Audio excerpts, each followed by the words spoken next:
오늘 밤 무척 중요하고 무척 위험한 대선 후보 토론이 열립니다. 트럼프의 나이에서 오는 불안감이나 해리스의 불분명한 정책이 드러날 수 있는 그런 후보 두 사람 사이에 게임 체인저가 될 기회도 있습니다. 뉴욕타임스가 해리스 후보에게 질문을 던진 데 이어 오늘은 트럼프 후보에게 24가지 질문을 했습니다. 오늘 토론에서 상당 부분 커버될 이슈들인데 첫 번째 질문은 트럼프 후보는 부자에게 불균형적으로 도움이 되는 세금 감면을 영원히 하길 원하는데 부자에 대한 세금 감면이 대부분의 미국인에게 어떤 도움이 되는가? 이런 질문입니다. 두 후보 사이의 여론조사 결과는 여전히 오차 범위 안에 갇혀 있습니다. 공화당 하원 법사위원회가 오하이오주 IT 이민자들이 애완동물을 잡아먹는다는 허위 주장을 하면서 트럼프 후보가 이민자로부터 애완동물을 보호한다고 보여주는 인공지능 사진을 X에 올렸습니다. 부통령 후보 J.D. 벤스와 상원 중진 의원 테드 크루즈도 같은 주장을 합니다. 지역 경찰은 근거 없는 주장이라고 밝혔습니다. 공화당은 선거 결과보다 트럼프 후보의 말을 더 믿는다는 여론조사 결과가 나왔습니다. 멜라니아 트럼프 여사가 남편의 암살 미수 시도에 대해 진실이 밝혀져야 한다고 주장한 동영상을 공개했습니다. 캘리포니아와 네바다주 산불로 수만 명이 대피 중입니다. 미국 중산층이 크게 줄어들고 있습니다. 캘리포니아주의 요바린다와 뉴포트 비치도 중산층이 가장 많이 줄어든 도시에 속합니다. 오늘 세계의 모든 언론은 스타워즈부터 셰익스피어까지 고전과 현대 작품에서 음성과 연기로 모든 주요상을 받은 제임스 얼 존스의 사망을 전합니다. 스타워즈 다스베이더도 셰익스피어의 킹 리어도 제임스 얼 존스였습니다. 여러분 안녕하십니까? 오늘의 미국 강혜신입니다. 네, 이제 미국 선거 날까지는 물론 그 전에 뭐 조기 투표 같은 거 다 하시겠지만요. 많은 분들이 우편 투표하시겠죠. 선거 날까지는 55일 남았습니다. 55일 남겨두고 한 번도 만난 적이 없는 카멜라 해리스와 트럼프 후보 두 사람이 아마도 첫 번째면서 마지막일 그럴 그 토론일 수도 있는 오늘 승부처죠. 굉장한 승부처입니다. 두 사람 모두에게는 마음을 결정하지 않은 유권자를 본인 쪽으로 끌어들일 수 있는 기회가 되기도 하고 저 사람에게 갈까 했는데 밀쳐내는 그런 굉장한 이제 악연의 기회가 되기도 합니다. 악연의 기회가 아니라 악연의 시간이 될 수도 있겠죠.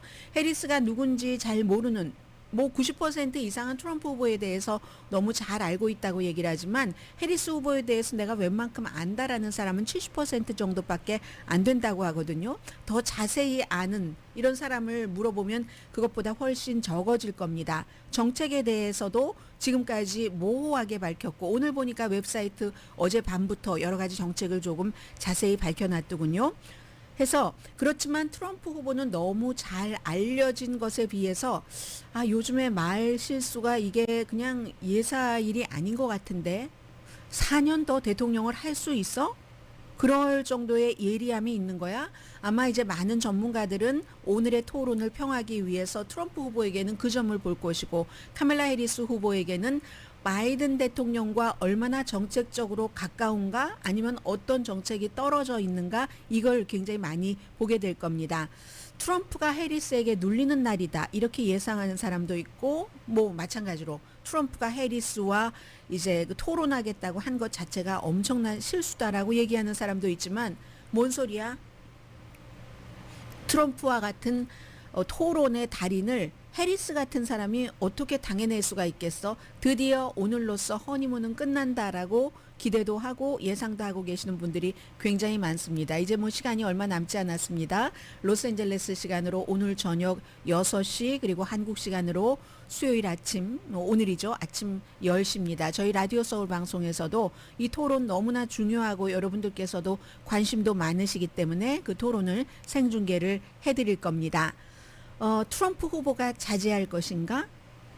아니면 자제하지 못하고 여러 가지 또 실수도 하고 대통령스럽지 않은 모습을 보여준 데다가 너무 늙게 보일 것인가. 왜냐 한 번도 카멜라 해리스와 옆에 서본 적이 없습니다. 그 옆에 서서 꼭 얼굴 모양, 몸집만을 말하는 게 아니라 몸집에서는 거대한 나는 힘 있는 지도자야, 남자야 하는 마초 분위기를 내기를 원한다면 트럼프 후보가 훨씬 이득일 수도 있고요. 그리고 이제 뭐 해리스 후보로서는 바이든 현재의 대통령을 버리지 않으면서도 바이든에 대해서 인기 없는 정책들이 경제, 이민 등에서 있기 때문에 차별화하는 거 이게 너무 중요하겠죠. 너무 당연히. 요즘 이제 트럼프 후보는 사람 이름 혼돈하는 것은 물론이고 뭐 자녀 양육, 차일드 케어에 대해서 답변해 주십시오라고 얘기하면 갑자기 뭐 아브라함 링컨이 학대를 받았고 링컨뿐만이 아니라 뭐 그 토마스 제퍼슨도 학대를 받았다고 하다가 차일드 케어는 가장 좋은 방법이 말하자면 관세를 올리는 것이다. 이런 너무너무 엉뚱하기도 하고 횡설수설하는 답변을 하기 때문에 굉장히 인지 능력에 지금 몇 주일 전부터 상당한 의심을 받는 시기입니다. 해리스 후보는요. 토론을 많이 거쳐봤잖아요. 지금까지. 뭐 선거를 많이 치렀으니까요. 그때 해리스 후보의 토론에서의 일관적인 것은 공격할 때는 정말 무섭습니다. 무척 적극적으로 공격을 하거든요. 그런데 상대에게 공격을 받을 때는 또 해리스 후보가 무너지기도 합니다. 그러니까 해리스 후보는요. 기본적으로 누군가가 나를 치면은 나는 더 강하게 친다. 이런 그 세팅이 돼 있는 사람이랍니다. 근데 누군가가 나를 쳤을 때 그걸 제대로 쳤을 때는 확 받아들이지를 못하고 휘청거리는 이런 모습이 있다는 거거든요. 서로 장단점을 너무 잘 아니까 알아서 하겠죠. 다만 한 가지 어젯밤에 뭐 시사 토크쇼라고 말씀드릴 수도 있겠고 어제 하루 종일 뭐 코미디 쇼 같은 데서 보니까 야 미국이 정말 이상해. 아니 어떻게 딕 체니하고 바브라 스트라이젠드하고 똑같은 사람을 대통령으로 뽑겠다고 얘기를 해? 딕 체니 하면 공화당에서 강성 중에 강성이잖아요. 아무리 지금 공화당에서 문의뿐인 공화당이다라고 얘기를 하지만 그걸 누가 많이 믿겠습니까? 이 사람이 4명의 공화당 대통령 아래서 일을 했고 아버지 부시 아래서 국방장관 그리고 아들 부시 아래서 아버지가 아들이 믿음직스럽지 않으니까 가장 믿음직한 사람을 딱 붙여줬잖아요. 부통령으로. 그래서 그랬던 사람을 누가 무늬만 공화당이라고 할 수가 있겠습니까? 바브라 스트라이젠드요? 주이시면서 뭐 한국 분들도 너무 많이 알고 계시는 뭐 에버그린부터 I am a woman in love부터 너무너무 잘 알려진 민주당 중에 민주당입니다. 민주당을 또 사람들이 얘기할 때는 헐리우드의 엘리트를 얘기를 하잖아요. 돈도 모아주고 그런 어떤 뭐 자유로운 생각을 갖고 있는 사람들 이런 바브라 스트라이젠드와 가장 공화당에서 강성인 딕 체니가 같은 해리스에게 투표를 하겠다고 했잖아요.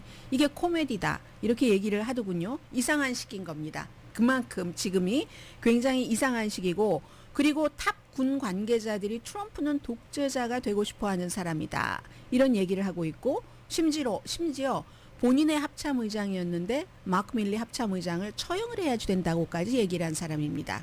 왜냐하면 그 왜 어떤 교회에 갈 때 사람들 자유롭게 허가 받고 시위를 하는데 그걸 딱 물청소하듯이 청소를 하고 모든 사람들 대동을 하고 거기에 또 이방카 트럼프만 유난히 그때 이 코비드 시대였기 때문에 마스크를 껴고 굉장히 많은 사람들 다 같이 행군하듯이 가서 성경책 딱 들고 이렇게 사진 찍었던 적 있잖아요. 그때 마크 밀리 합참의장이 군에도 사과를 했고 국민에게도 사과를 했죠. 군이 굉장히 정치적으로 보였던 때다. 트럼프를 지지하는 것처럼 그 이후에 저 사람 처형돼야 된다고 얘기를 했었습니다.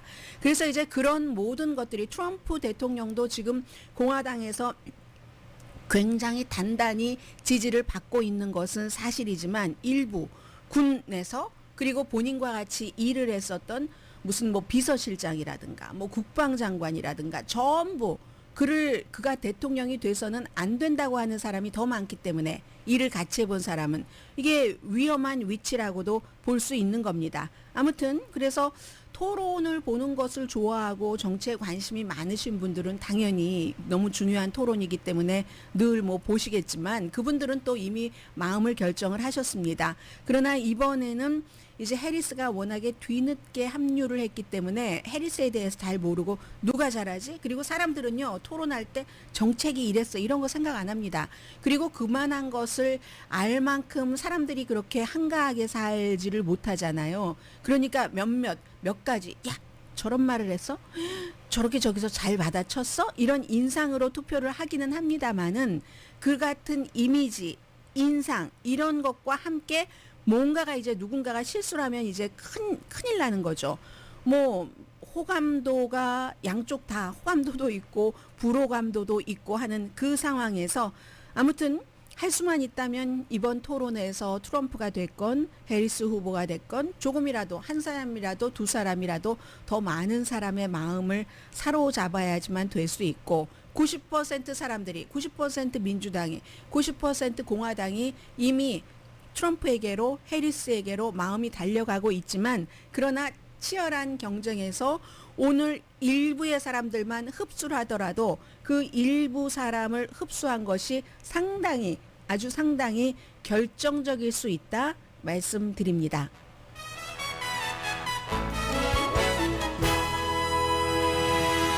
오늘 뭐 ABC 방송 월드 뉴스 투나잇의 그 데이빗 뮤어 앵커요. 그리고 ABC 뉴스 라이프의 프라임 앵커 린지 데이비스가 더 주목받는 것 같아요.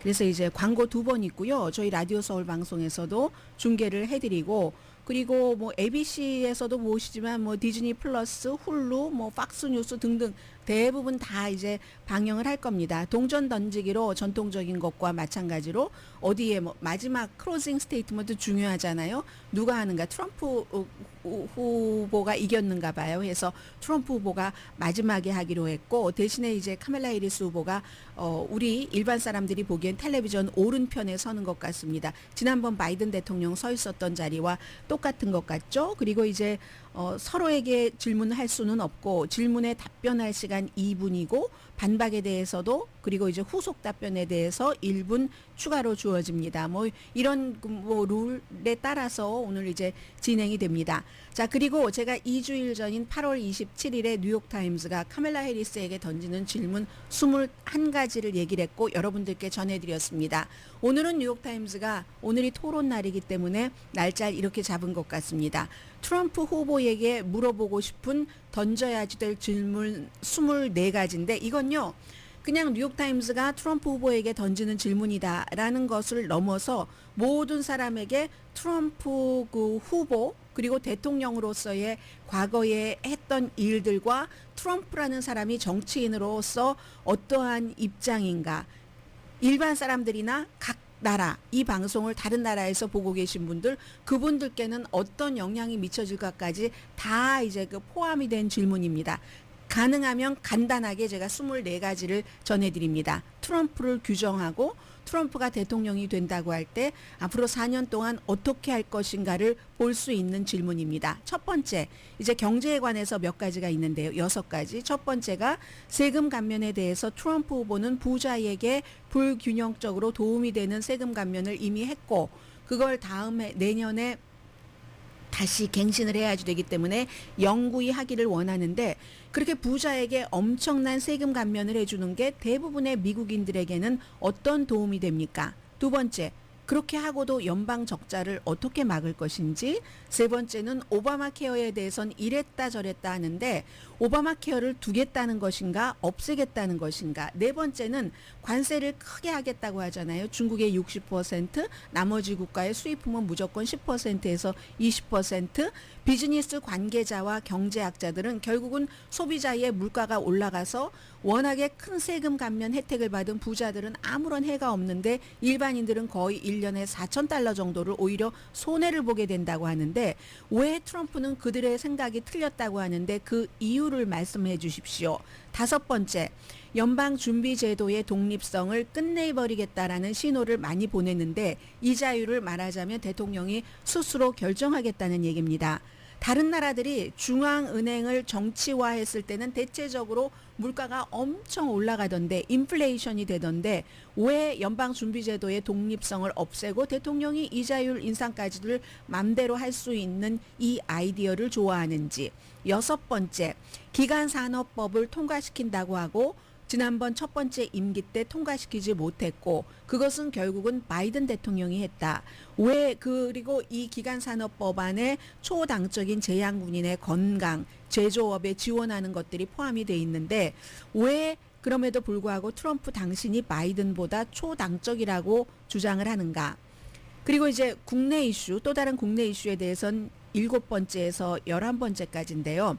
낙태법을 금지하고 주가 결정한다고 그렇게 말하다가 또 아니라고 하다가 여기에 대해서 입장을 정리해 주십시오. 8번째는 미국에서 많은 낙태는 낙태 처방약을 통해서 하는데 5개월 전에 약물 낙태에 대한 정책을 발표하겠다고 하고 아직 발표하지 않았다. 입장을 물어봅니다. 9번째는 장벽을 짓는다고 멕시코와의 장벽 그리고 이건 많은 사람들이 또 지지하고 있는 것이기도 한데 부분적으로 작은 2,000마일 가운데서 뭐 한 500마일 그것도 원래 있었던 것에 보수공사를 한다던가 또 돈은 멕시코에서 다 낸다고 했는데 그것 아니잖아요.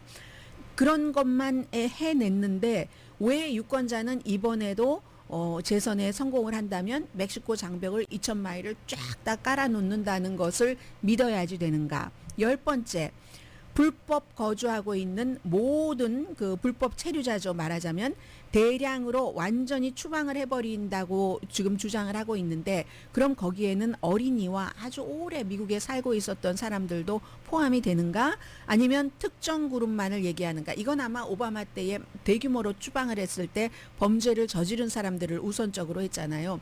범죄 저지른 사람은 범죄 기록이 있으니까 그러면 그렇게 많은 1,150만 명이나 되는 사람들을 도대체 어떻게 찾아내겠다는 것인가? 11번째, 지금 극단적인 열기, 폭풍, 홍수 너무 흔해지고 있다. 저희 스튜디오도 지금 이 열기 때문에 조금 시끄러우실 수도 있어요. 에어컨을 추가로 따로 켜놓고 방송을 합니다. 전에는 이런 일이 없었죠.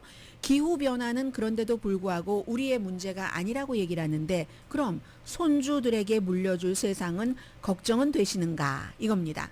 외교 정책에 대해서 12번째에서부터 17번째까지네요.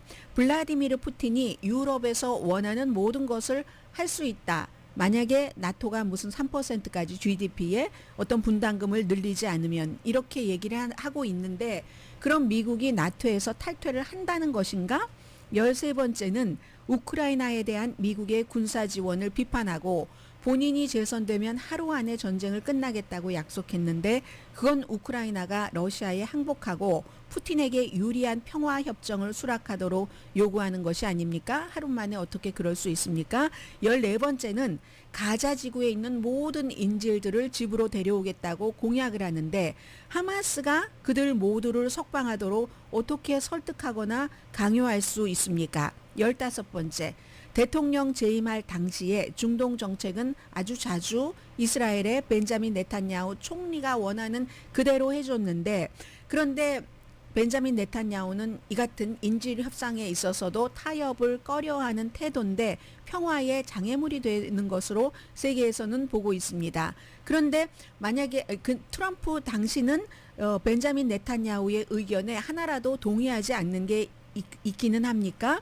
16번째, 있기는 합니까? 이렇게 물어보진 않았습니다. 있습니까? 라고 물어봤습니다.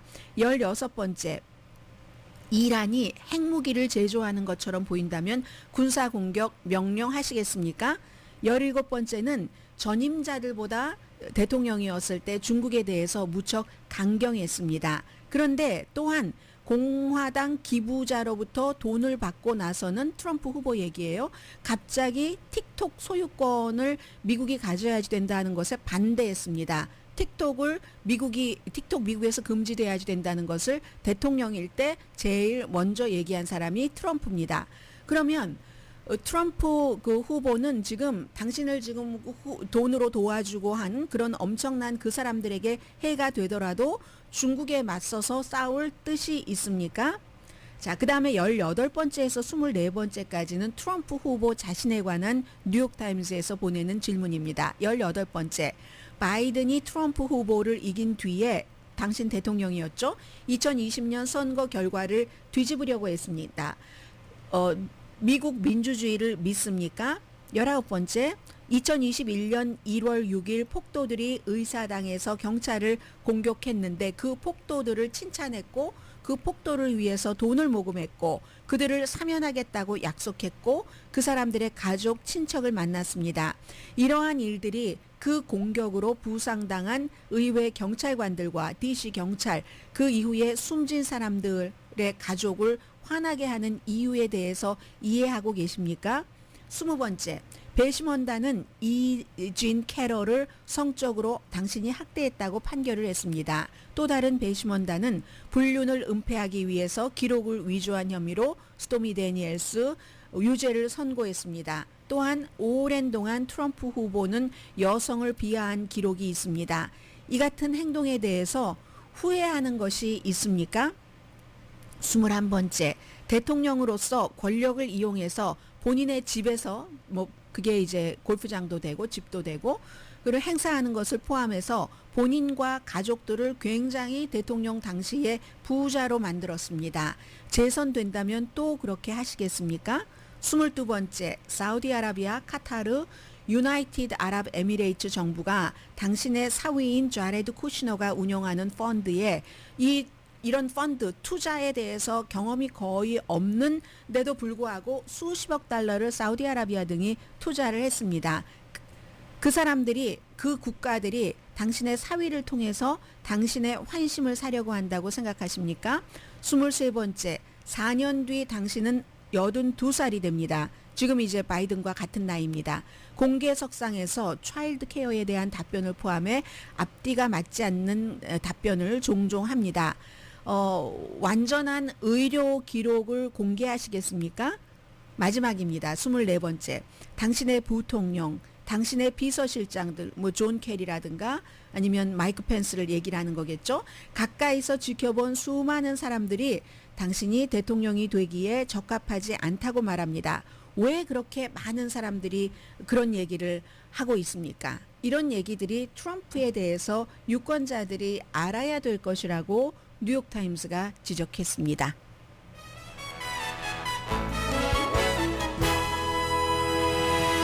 네, 8월 27일에 해리스에 대한 질문은 여러분들께 다 말씀을 드렸고요.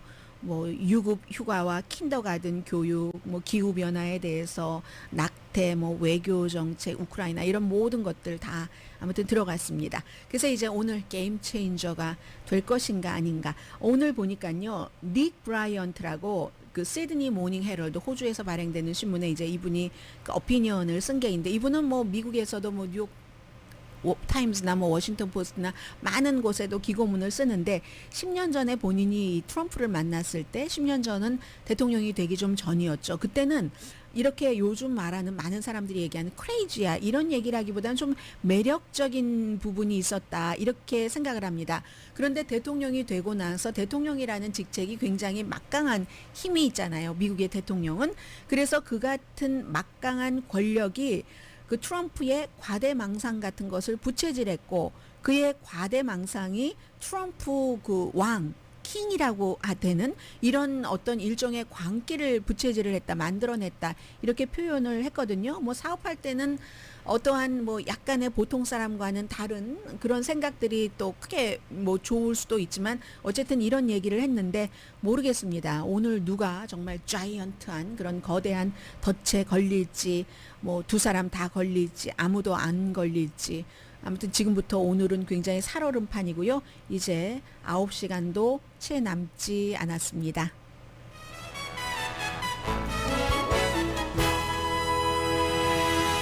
오늘의 미국은 전문가가 추천하는 이민법, 가정법 전문 재인정 종합법률사무소, 총 20억 달러 승소, 교통사고와 상해 전문 브라이언 타필라와 CG 변호사 그룹, 집 이용자 홈에퀴리 라인업 크레딧, 급한 하드머니도 정말 쉽게 잘하는 융자나라 공동펀입니다. 제가 오늘은요, 저도 이 신문 거의 처음 본 것 같아요. maybe 지난 뉴스를 하는 동안에 사건 사고가 일어났으면 봤을지도 모르지만 스프링필드 뉴스 선이라는 오하이오에서 발행된 1898년부터 이 신문이 있었다고 하는데 제가 그 신문의 내용을 조금 전해드리겠습니다. 미국의 그림이기도 하고 뭐 이민자에 대한 것이기도 하고 잠시 뒤에 보도해드립니다. 라디오 서울방송 오늘의 미국 듣고 계십니다. 오늘요 미국의 모든 주요 신문 탑뉴스도 당연히 오늘 저녁에 있을 후보 토론회인데요. 제가 오하이오주에서 발행되는 스프링필드 뉴스 선의 일면을 전해드립니다. 그 일면의 웹사이트를 보니까요. 스프링필드 경찰국이 얘기하기를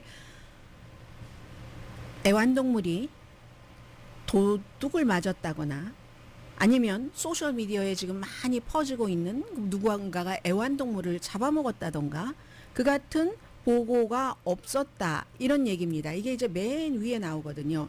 그런데 지금 이제 트럼프 캠프에서도 그렇고 연방 하원의 법사위원회에서도 여러 가지 인공지능으로 여러 뭐 사진 같은 것을 만들면서 공격을 하는데 예를 들어서 이런 겁니다. 이 JD 벤스 부통령 후보가 그곳에 오하이오의 스프링필드라는 곳에 인구가 한 5만 8천 명 정도 된다고 하거든요. 그런데 이제 합법적인 이민자를 얘기를 하는 겁니다. IT에서 온 이민자들이 뭐 한 15,000명에서 2만 명 정도는 산답니다. 그 사람들이 들어오고 나서 좀 이제 뭐 경제도 활성화됐고 할 수 있는 일이 있겠죠. 농장도 있고 하니까. 대신에 이제 사람들이 많이 들어오고 나면은 당연히 이제 초기에 뭐 학교라든가 병원 같은 게 붐빌 수도 있고 그런 일은 있는 것 같습니다.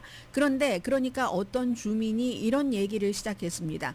뭐 오리를 훔쳐다가 잡아먹는다. 저 사람들은 애완동물도 잡아먹는다. 이런 얘기를 하는데 그걸 JD 벤스라는 연방 상원 의원이 지난번 7월 달에 상원의 은행감독위원회에서도 그렇게 얘기를 했고 그리고 어제도 똑같이 얘기를 했습니다.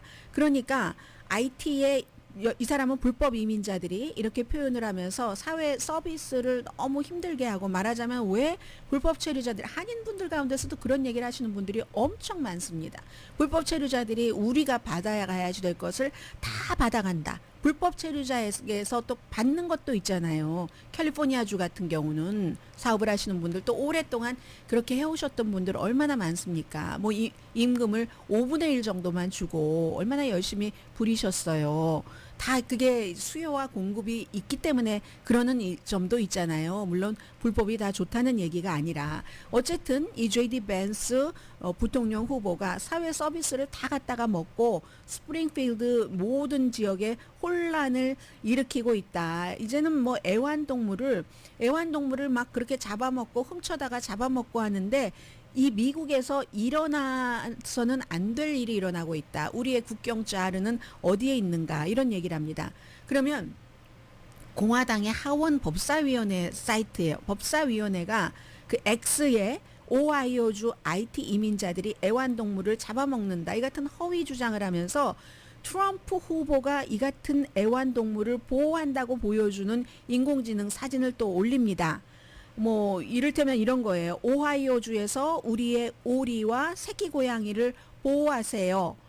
그러면 또 오하이오주도 아닌 텍사스인 테드 크루즈 연방 상원 의원이 겁먹인 그 고양이를 이렇게 하면서 트럼프에게 투표해 주세요. IT 이민자들이 우리를 먹지 않도록이요. 그러니까 말하자면 이게 애완동물을 이렇게 표현을 해서 그 이민자들을 어떤 사람을 잡아먹는 사람으로 표현을 하는 거예요. 이런 이제 증오심 같은 것을 일으키는 거죠. 그럼 여기서 또 끝나는 게 아닙니다. 일론 머스크 같은 사람이 또 이걸 막 리트윗을 합니다.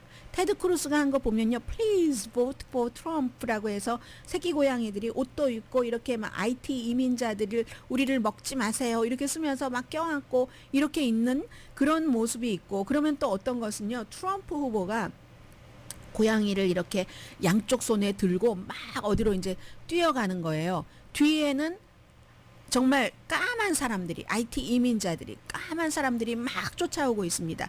그런 까만 이민자로부터 마치 새끼 고양이가 뭐 백인이 될지 뭐 어쨌든 보호를 하겠다는 거잖아요. 그런 지금 사진들이 많이 나오고 있거든요. 그러니까 제가 앞서 말씀드린 이 오하이오주에서 스프링필드에서 발행되는 스프링필드 뉴스 선이 아예 경찰국장의 말 같은 거 그리고 시의 매니저, 시리 매니저가 지금 많은 매체와 인터뷰를 합니다. 브라이언 해크라는 분인데요. 우리 시에서 이민자들이 범죄 행위를 하고 있다는 최근의 소문과 주장에 대해서 저희는 전혀 이민자 커뮤니티에서 개인에 의해서 애완동물이 피해를 입거나 부상을 입거나 학대당했다는 믿을 만한 보고서도 받지 못했고, 그리고 구체적인 주장이 없다는 것을 우리는 분명히 밝히고 싶습니다. 그리고 이민자들이 원래 그 사람들 집 앞에서 뭐 쪼그리고 앉아서 쓰레기를 버리는 등의 불법 행위를 한 사례도 확인된 바가 없습니다. 또 교통을 방해한다. 고의로 교통을 방해한다. 이게 다 J.D. 벤스 부통령 후보가 하는 얘기거든요. 그런 보고도 없습니다. 이 같은 입장을 밝히고 있습니다. 그러니까 이건요. 이민자가 많다, 재원이 부족하다, 뭔가가 학교가 붐빈다 할 때 뭔가 진짜 이슈를 다른 것으로 이제 시선을 돌리려는 것이 많다. 이제 이런 지적들을 하고 있고요. 심지어는 공원의 오리도 잡아먹으려고 죽인다. 이런 얘기를 지금 계속 하고 있습니다. 이제 선거철이니까 이게 분열과 증오를 조장하기 위한 것이고, 그럼 그게 IT 이민자하고 우리하고 무슨 상관이 있습니다. 이건요, 미국의 뭐라고 말씀드리나요? 백인 우월주의, 뭐 오하이오주도 그게 심하잖아요. 백인 우월주의, 백인 민족주의, 고정관념인 겁니다. 고정관념이, 백인이 항상 고정관념이 흑인을 둬요. 흑인을 두는데 이제 그런 것들이 점점 이렇게 돼서 이민자까지 이렇게, 심지어 2021년도에는 트럼프 대통령이 뭐라고 얘기했냐면 IT 이민자들이 미국에 에이즈를 퍼뜨린다 이렇게 얘기했다니까요. 비디오 찾아보시면 나옵니다. 그래서 뭐 IT를 S자 하고 홀 그런 막 컨트리라고 얘기를 하고 했었잖아요. 이런 것들이 모든 이민자들에게 다 좋은 인상을, 모든 이민자들을, 백인들에게 좋은 인상을 줄 수는 없는 거죠. 이거 지금 오늘 굉장히 큰 이슈입니다. 그래서 이제 방송에서는 다 다루고 있고요. 지역 신문에서 다뤄서 보도를 해드렸습니다.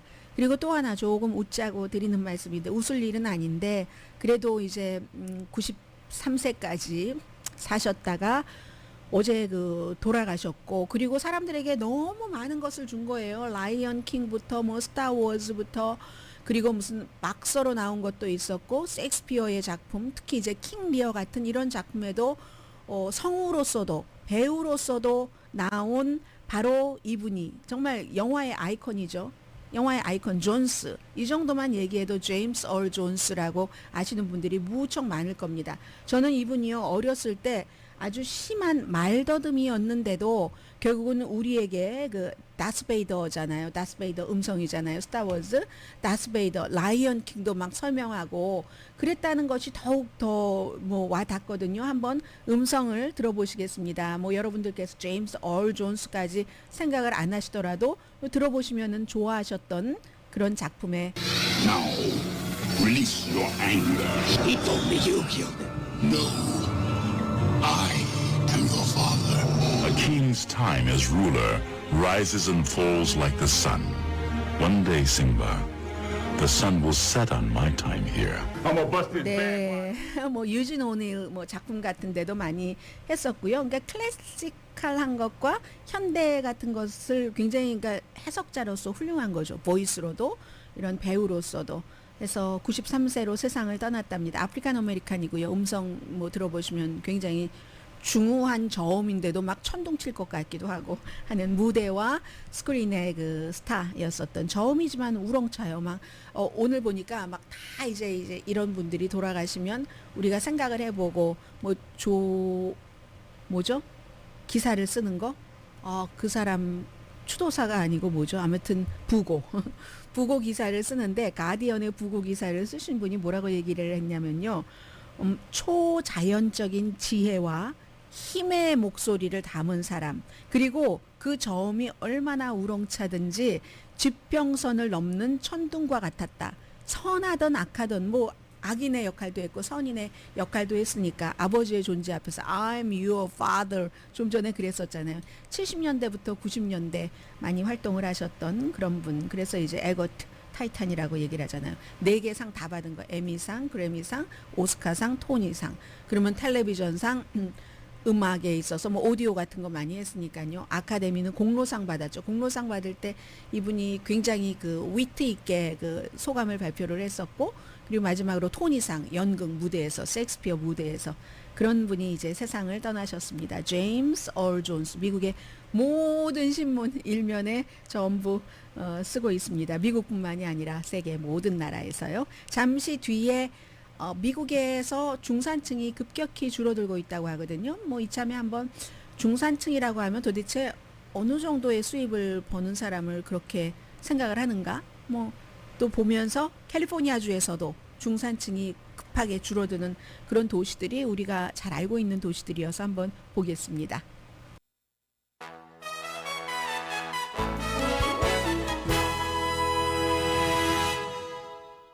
라디오 서울 방송 오늘의 미국 듣고 계십니다. 네, 우선 지금 뭐 각 지역에서 너무 그 산불이라든가 더위 때문에 고생하시는 분들이 많습니다. 뭐 캘리포니아주뿐만이 아니라 네바다, 뭐 오레곤, 워싱턴뿐만이 아니라 너무 지금 많은 지역이거든요. 아마 이 방송 듣고 계신 분들 저희도 에어컨을 켰더니 제가 먼지 때문에 어떡하나 꺼야 되나요? 기계 때문에 켜야 된다는데요. 물을 한 모금 마시고 방금 전에 광고를 들으셨는데 또 광고를 들으실 수는 없으니까 물을 한 모금 더 마시고 시간을 벌면서요. 딱 들어갔어 먼지가요. 오레곤 24군데에서 산불 일어나고 있고요. 와이오밍, 아이다호, 몬타나, 워싱턴 굉장히 극적인 화재들이 많습니다. 뭐 캘리포니아주 샌버나디노 이쪽은 뭐 소방관도 다쳤고 지금 서부 지역에서 미국 67군데에서 대형 화재가 일어나고 있습니다. 안 되겠습니다. 저 좀 끄겠습니다.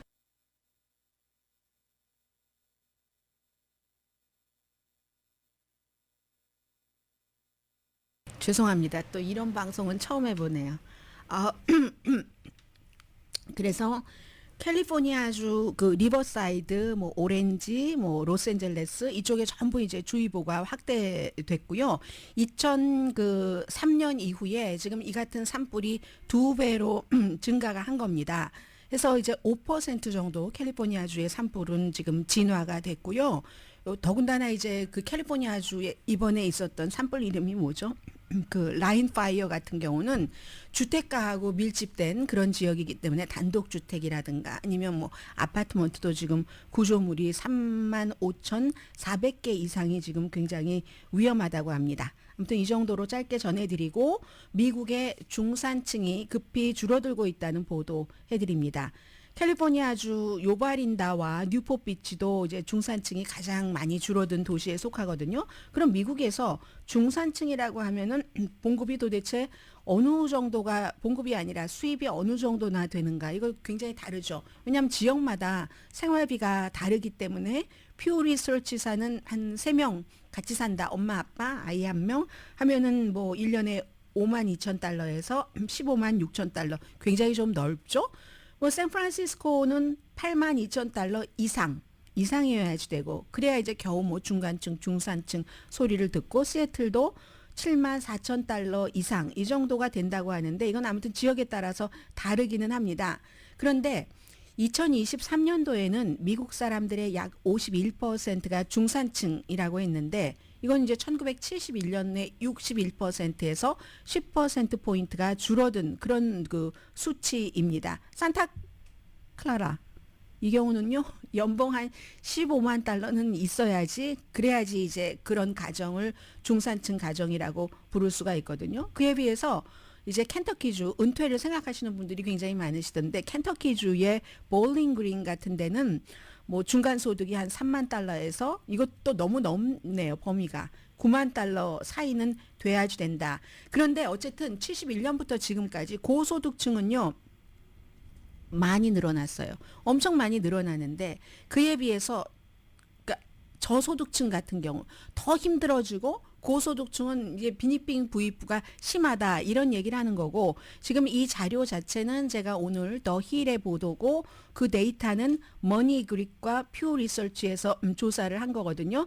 해서 지금 보면은 이 캘리포니아주 도표를 제가 딱 찍어 놓고는 캘리포니아주 같은 경우도 요바린다 같은 데 있죠. 요바린다도 최근에 그 중산층이 굉장히 그 줄어들었어요. 지금 마이너스 9.3% 2017년부터 2022년 사이에 요바린다는요. 중산층 하면은 보통 한 뭐 10만 달러 이상, 10만 달러에서 30만 달러 정도를 보거든요. 캘리포니아주의 유니온 시티는 또 중산층이 역시 같은 기간에 8.8%가 줄어들었는데 뭐 9만 9천 달러에서 역시 30만 달러. 벨플라워 있죠? 캘리포니아주. 여기는 같은 캘리포니아주인데 중산층 하면은 뭐 연소득이 5만 달러에서 한 15만 달러 정도 이렇게 보거든요. 그렇기 때문에 왜 이렇게 그럼 중산층이 줄어들고 있는가? 당연하죠. 지금 생활비가 너무나 많이 늘어나고 있고 그에 비해서 사람들의 임금은 줄어들고 있기 때문에 그러니까 이제 그냥 보통 편안하게 살 수 있어 하는 중산층이 계속 줄어든다는 거죠. 아마 오늘 토론을 할 때 이 같은 문제도 제일 중요한 것 아니겠어요? 경제적인 그 이슈에 있어서요. 잠시 뒤에 뵙겠습니다. 라디오 서울 방송 오늘의 미국 듣고 계십니다. 네, 지금 그 멜라니아 트럼프 여사가 잘 나서지 않잖아요. 그런데 지난번에 남편의 암살 시도가 있고 나서 아주 빨리 그 다음 날, 우리 남편이 저렇게 되고 나니까 나에게 어떤 영향을 미치지? 내 아이에게는 뭐 이런 식으로 얘기를 하면서 굉장히 중요한 사람이라는 것을 알았다고 얘기를 했습니다. 그때 저는 한 장짜리 성명서를 보면서 그런데 본인이 딱 낳은 아이만 얘기를 하고 뭐 다 큰 사람들이지만 그 스텝선에 대해서는 얘기를 안 하는구나 하는 것이 하나 저는 와닿고 또 하나는 아주 그때 남편은 이제 뭐 크게 다치지는 않아서 당일에 병원에 가서 로버트 F 케네디 주니어와 30분 동안 전화 통화를 했었다는 거잖아요. 그때 이제 그러한 나의 진영으로 들어와라 하는 걸. 그런데 숨진 사람이 있잖아요. 소방관 가족들을 이렇게 보호하기 위해서 그런 분들에 대한 조의 표현이 좀 상당히 약했다 이런 느낌을 가졌거든요. 그러나 분명한 것은 이 와이프가 남편의 정치인 남편 대통령 남편으로서 뭔가를 할 때 앞장서지 않다가 여기에 굉장히 적극적이었다 하는 것을 느꼈는데 오늘은 다시 뭐 최근에 책도 썼어요. 그래서 뭐 홍보 영상도 만들고 하는 것 같은데 이 암살 시도에 대해서 진실을 밝혀야지 된다. 진실이 밝혀져야지 된다. 그러니까 뭐가 있을 수도 있다는 뉘앙스를 지금 풍기는 거잖아요. 남편의 생명을 끝내려는 시도가 끔찍하고 너무나 괴로운 경험이었다. 이렇게 얘기를 했습니다. 멜라니아라는 그 이름 책 제목 자체가 그런데요. 이젠 뭐 침묵이 무겁게 느껴진다 뭐 이런 얘기도 했고 저는 너무 궁금합니다. 왜 법 집행관들은 남편이 연설을 하기 전에 그 총격범을 체포하지 않았을까요? 뭐 뉴스에서 많이 나왔었던 거예요. 결국은 이제 로컬 법 집행관과 이 비밀 경호원들 사이에 뭐 커뮤니케이션이 제대로 안 되고 총체적인 책임은 결국은 비밀 경호국에 있는 거고 해서 비밀 경호국장이 그 자리를 물러나기도 하고 그 이후에는 경호가 또 굉장히 강화되기도 하고 뭐 이런 겁니다. 분명 더 많은 내용이 있습니다. 이게 이제 멜라니아 트럼프의 여사의 얘기입니다. 저와 베런의 인생이 정말 파괴적인 위기에 있다는 것을 깨달았다. 나의 남편 도널드에게 그 총탄이 떨어지는 것을 보면서 뭐 이런 얘기를 했고요.